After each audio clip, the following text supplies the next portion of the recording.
Hello and welcome back to the Squirrel Heed YouTube channel. Hope you're very well where you are.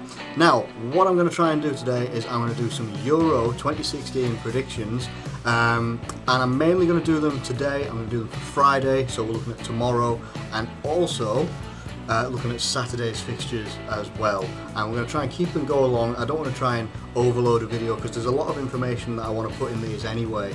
About the teams, about some of the key players, some of the weaknesses, and maybe a score prediction at the end as well.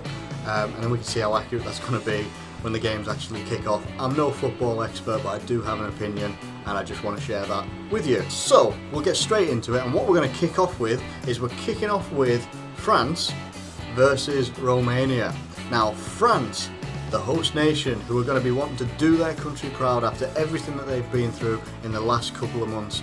Things like the terror attacks and things like that happened, which are obviously very, very awful, trying things that no country or people should ever have to go through. They're really going to want to prove themselves, and they could totally do this. This is the team that I'm looking at that could absolutely go all the way. Not just because they're the host nation, but because of the quality of players that they have in their team.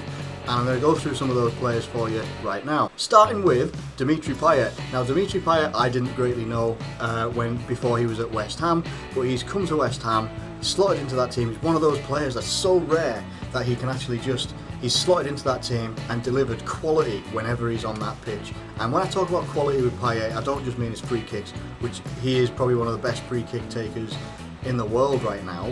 And I say one of them, only one of them, but every time he gets in that ball, he does something. He's trying to move it forward. He's wanting to create something. He's not just wanting to, maybe pass it back or anything like that. He's wanting to create, go forward, create something or do something himself. And that's just awesome.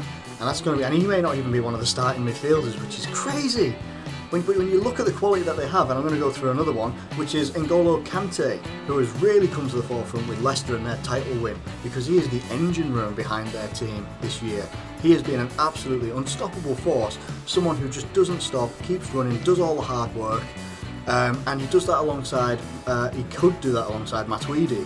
Again, he's a box-to-box midfielder, works really hard, and they do all the work, so that then frees up the absolute star man in this tournament for France, which is Paul Pogba, who, even just going off the beautiful assist that he laid on for Giroud the other day, which looked like he just curled it from just about inside the opposition half, and he just curled this absolutely looping ball over to Giroud, to where he just basically had to stick his foot out and it was going to go in anyway.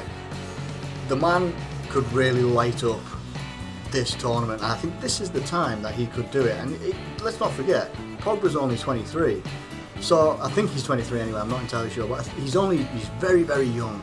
He's got plenty of time to play other tournaments. He's got obviously World Cups that he could probably maybe 2 more World Cups, 3 more World Cups in a midfield position. Who knows, but I really think that he's going to be the star man of the entire tournament. I'm that confident he's going to kick this one into gear, this big style. Then we've got to look at the forwards that they have at their disposal as well. People are really looking at like the Benzema exclusion from the squad as quite a big loss. But then let's look at their other forwards that they've got with them. So we have Griezmann, who has had phenomenal seasons with Atletico Madrid. Brilliant player, could slot into any team. He's going to have a fantastic tournament, I think, especially with that midfield behind him. You've got Giroud, who, while hasn't been on form with Arsenal, it doesn't seem to play. He always seems to score goals when he's in a tournament with France. So no doubt he's going to get some goals, as he's already seen in the friendlies as well. You've also got Anthony Martial, who has had a great season for an underperforming Man United team. He's really been the star turn of their season, right up until the end of the season. He's a magnificent player, and especially for his age, 19, 20. He's got bags and bags and bags of potential, and I'm sure he's going to fulfil some of that in this tournament. Then we've got to look at also, they do have some strong keepers. They've got Hugo Lloris, who's doing absolutely phenomenal work with Tottenham, and you've got Mandanda, who I only know him really from FIFA, but I have it on good authority of the beautiful internet that he is indeed a very good goalkeeper as well. Now, if we're looking at, that's a very strong squad. The one thing that we haven't really mentioned is the defence. Now, the defence, you've got Koscielny, who is a very good defender, He's the best defender that Arsenal have got, which isn't. I'm not slagging Arsenal off. It's just not. You know, when you stood next to Per Mertesacker, Mangala, who hasn't. I think people have. You know, he's had a bad season with Man City, but he's not always been a bad player. He could be a good one as well. It's that would possibly be the only weakness. If you're looking for any weakness in this France team, which is very, very hard to find, it's an ageing defence, which is the main thing I think. But for me, age means jack shit in a tournament. It really does. Let's look at Miroslav Klose and what he did at the 2014 World Cup. Age means nothing. It really doesn't.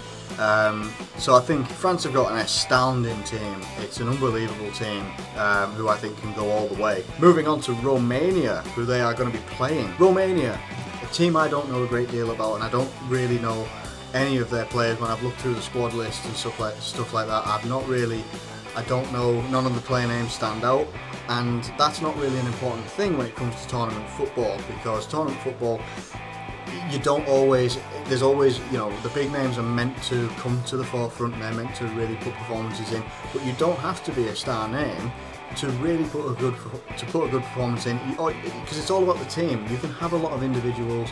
Let's look at the Argentina team when they do tournaments. They don't always. They seem to scrape with the amount of quality that their teams have. Like you've got Aguero, Di Maria, Messi, Higuain, all that attacking talent, and they sometimes they just can't put it over the line. Now Romania look like they've got quite a solid defence, with one of the strongest defences in qualifying. They only conceded twice in qualifying, which is unbelievable. A lot of people would look at that and think to go against all these different types of teams that you go through in qualifying, different types of styles, different players, all that jazz, let's say that, and to only concede twice, that's pretty good. What's the counter of that though? They are primarily a counter-attacking team who struggle to take hold of that midfield. Where are France very strong? France are very strong in that midfield. They're very strong in the attacking thirds of the pitch. And they do have a pretty solid defence themselves, even if it is an ageing one. It sounds disrespectful to say of Romania because they obviously didn't concede very much in qualifying.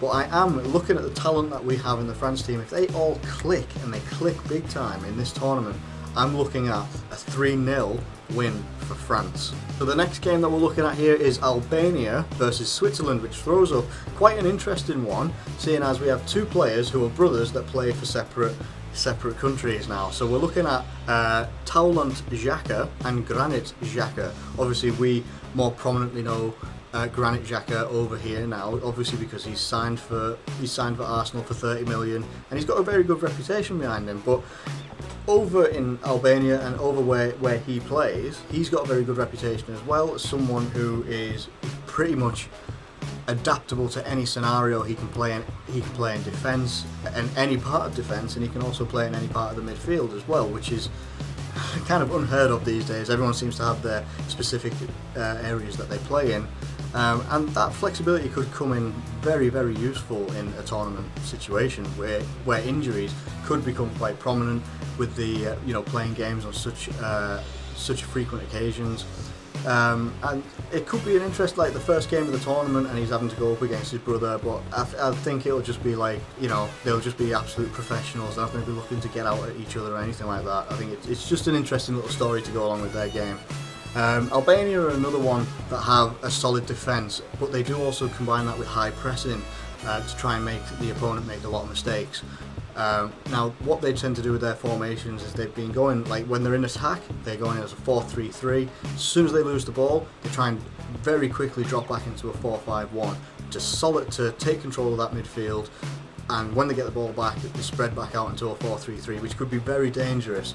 If they can get rid of the problem of scoring goals, that 4-5-1 into a 4-3-3 could be exceptionally dangerous.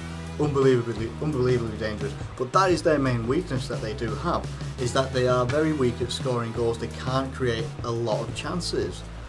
This is where, when you come over to Switzerland's team and you look at the two named players that they have, Granit Xhaka we've already mentioned, and Xherdan Shaqiri, who's playing for Stoke.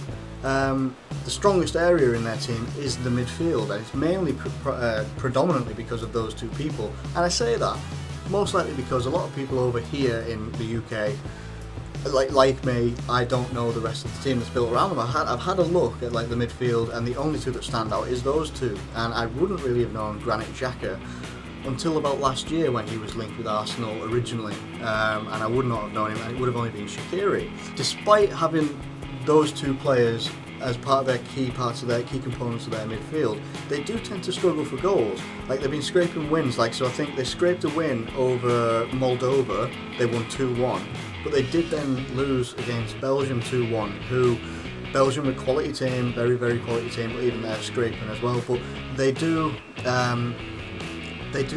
struggle to create goals, which could be a bit of a concern.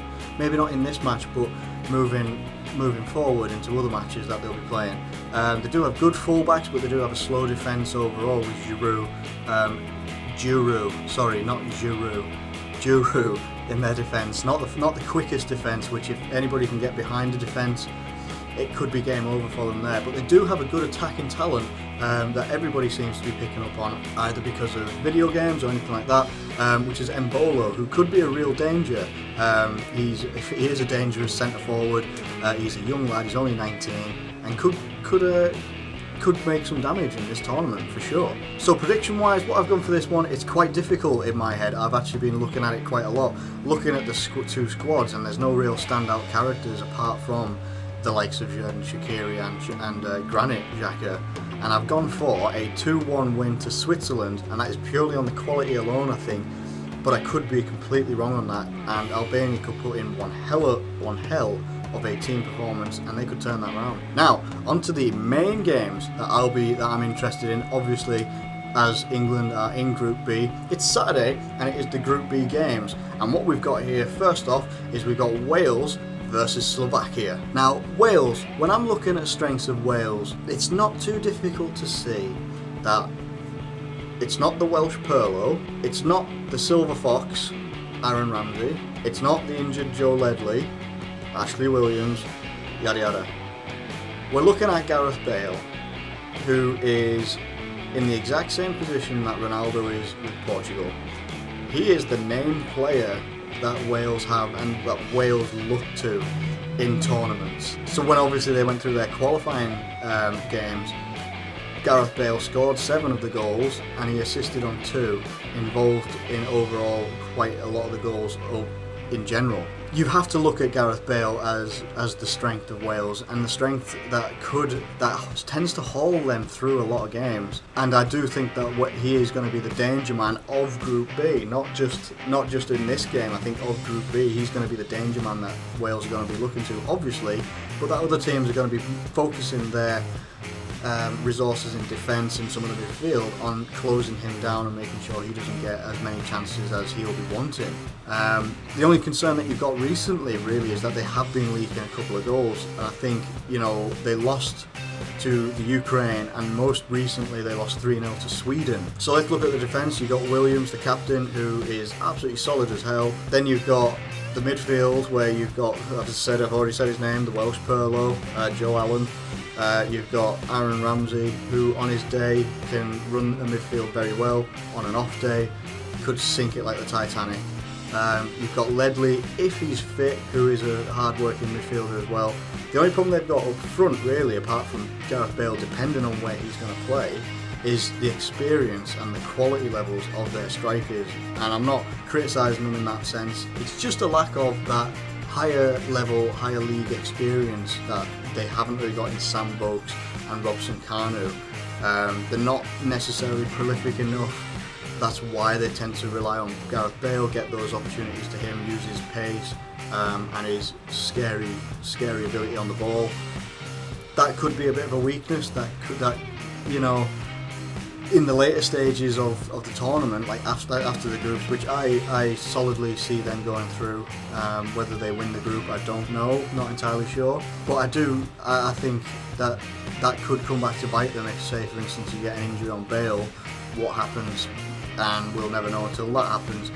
Moving on to Slovakia. Now, Slovakia, obviously, the only really 2 name players that I've got in my mind is obviously Martin Skrtel, who hasn't had the best end of season with Liverpool. He's really going to be wanting to kick on, do well, try and prove himself again, maybe put a bit more in the shop window if we're looking to get rid of him.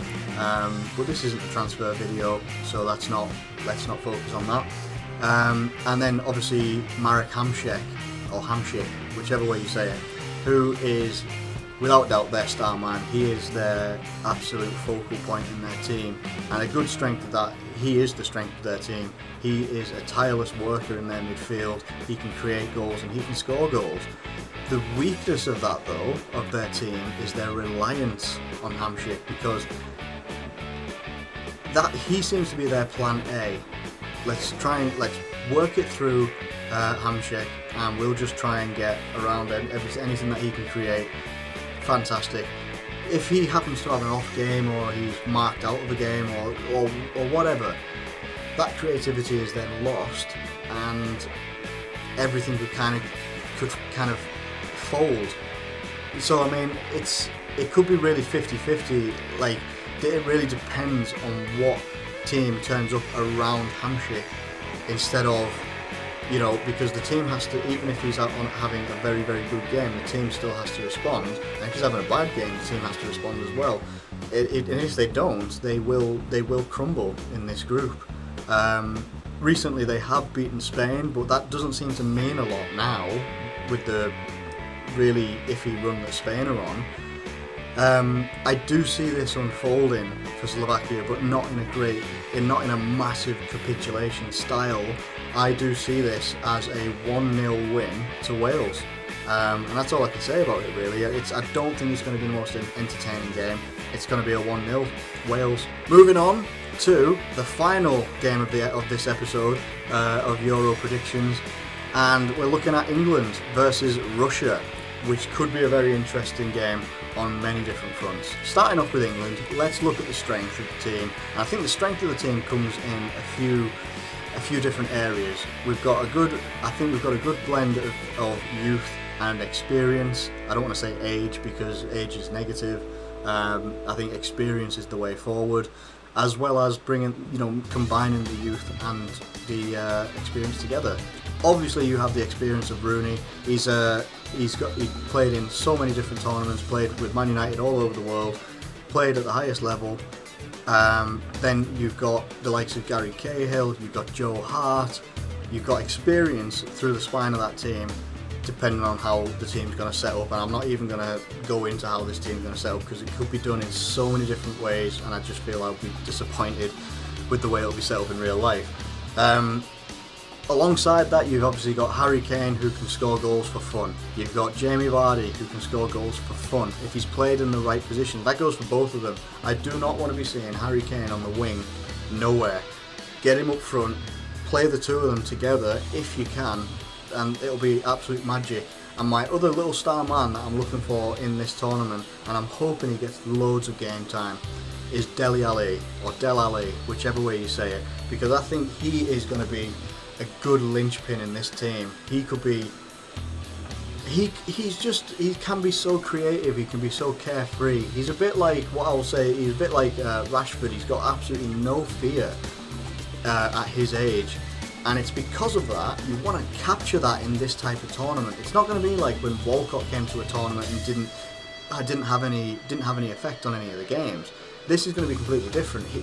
Because if they go with the likes of Milner and Henderson in midfield, you're going to be pretty solid, but the creative department is going to be missing ever so slightly, depending on who you play as your creative midfielder.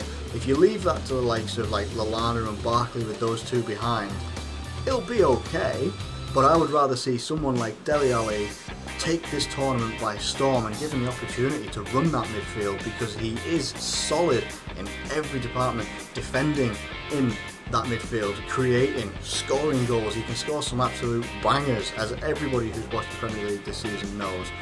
I really want to see him get into that midfield and run it, and then you've got the forwards, everything like that. It could be glorious.